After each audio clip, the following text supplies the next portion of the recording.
Fairy Tail is back, and all the big names are apparently all popping up. It feels like we're already going into the final fights, but I don't think we are. Especially since what seems to be happening is, well, we'll get to that. So after the Baron introduced himself, both Gray and Wendy are freaking out, surprised that Elfina's pupil is still alive, and the Baron basically says, well, did Elfina say I was dead? And that's when everyone realized that the old man, he doesn't really tell them anything. For a man who's been desperate to fulfill his dream for 100 years, he kind of sucks at, being helpful and completing that very task that he wants done. So the Baron then explains what his alchemy is, that he's able to transmute humans. So he creates humans. At a certain point, he joined Elfina's guild to see if he had any talent in wizardry, which he did not. He apparently was a complete failure, so he just decided to leave and continue on his alchemy. After he had become extremely famous, Elfina came back to find him and asked him if he could create a weapon that could kill the 5 dragon gods. And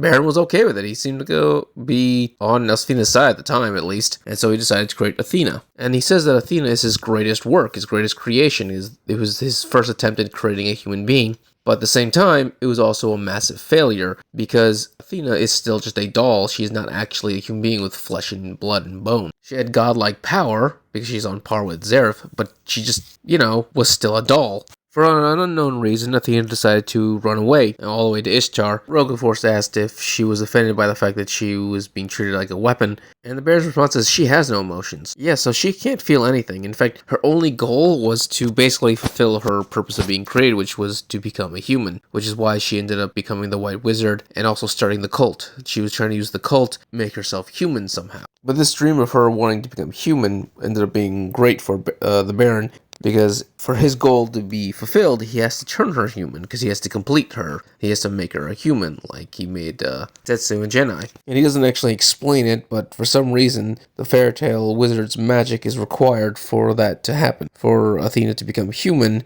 they need to be used as material. So back with Natsu's group, Athena has laser vision, so that's cool. Like, she's just blasting everywhere. She seemed to obliterate not just the cave, but the mountain it's in, and as a result, the whole place is caving in. She then starts floating above all of them, and Natsu starts freaking out about this. And she basically explains, well, yeah, she's a doll, she's an alchemist, and a wizard, so she'd use alchemy and wizardry, which is absurd just how OP she is. She tries to finish everyone off with her laser vision, but Sting ends up eating all of it. And he says as long as it's white, he can eat it. And when he says that, he means not just white magic, literally color white. If something is the color white, he can eat it. Okay, that is like Green Lantern level of ridiculous. Like, my weakness is the color yellow. But yeah, apparently the man can just eat the color white. So that's a thing. The way Athena's staring at him, she is pissed. Which doesn't surprise me. I mean, he's literally her complete counter. Like, she literally cannot do any of her magic attacks against him.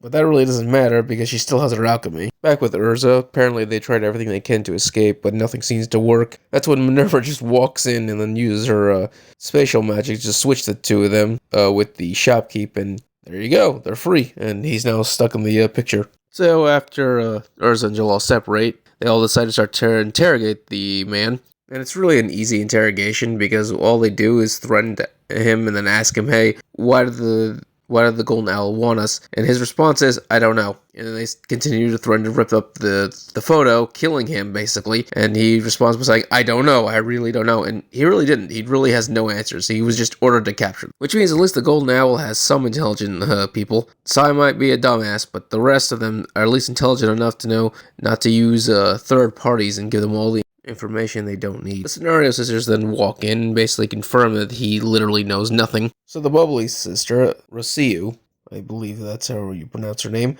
decides to transmute the entire area around them into this weird funland. Her aesthetic is very horror cute, because everything is just, honestly, it's disturbing to look at a bunch of this shit. I mean, she's got a bear that looks like a serial killer, a crying clown doll thing, a centipede with a giant nose, and flowers with lips, and a bunch of other stuff. It generally is something that just haunts your nightmares. Yeah, so the alchemy that they can use, what they are able to transmute, is the world. And this is both sisters. So even though the only one did this, apparently they both have the ability to just mess with reality, I guess. I would be more impressed by this if, Irene didn't exist, who literally, for those of you who don't know this, enchantment is literally, I can do whatever the fuck I want magic. That's what enchantments are. Like, people always point out how she was able to rearrange a continent and shrink it, or summon a meteor. She also, stopped Urza from growing in her belly for 400 years. Enchantment is by far the most powerful type of magic that exists in this world. So the fact that these people used alchemy to transmute the world, alright, okay. This proves that you're extremely powerful, but nothing I haven't seen before. The Fairy Tail should handle this. See, this is actually what's confusing, is that I don't know who's going to get kidnapped and who isn't right now, because Gray and Wendy are already at the Golden Owl Guild hideout. Everybody else is currently facing the 3 other top people. So story-wise, it would make sense for Fairy Tail where a bunch of people will get decimated and kidnapped and then taken in. But the thing is, that's already happened, so I don't know where in the story we're at. I feel that we're way too early in the story for them to beat the top people. So there's a high possibility that everyone is going to get stomped again, but that's when Diablos comes in, which is going to be really out of left field, but that's really the only scenario I could think of where these guys don't get destroyed. Because like I said, it's just too early for them to win. Why set up these people as the new antagonists if you're just going to just throw them to the side? That would really suck. That could happen, but that would really suck. Plus, now that we're finally understanding Athena's motives, we don't even understand the Baron's motives,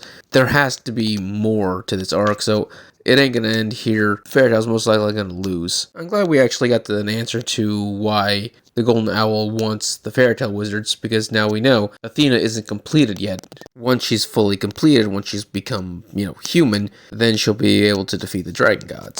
Alright, if you enjoyed this video, please subscribe, give a thumbs up so you enjoy more Fairy Tail and other anime things. Thank you and have a great day.